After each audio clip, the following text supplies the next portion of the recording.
Pohon semangka spesial, buahnya tidak terlalu banyak dan tidak terlalu besar, namun yang pasti dia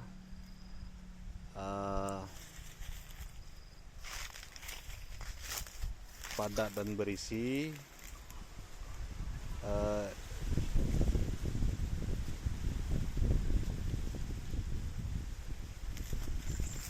Ini buahnya bisa dilihat langsung.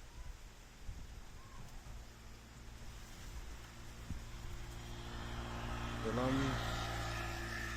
isinya banyak dan tebal, anaknya kecil.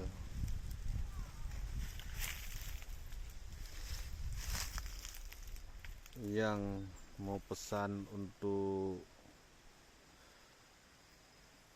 makan atau buat obat bisa langsung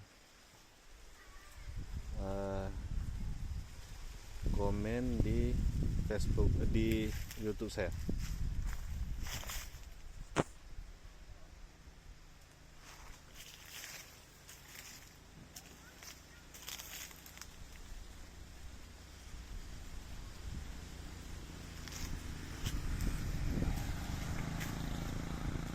Pohon nangka dan buahnya.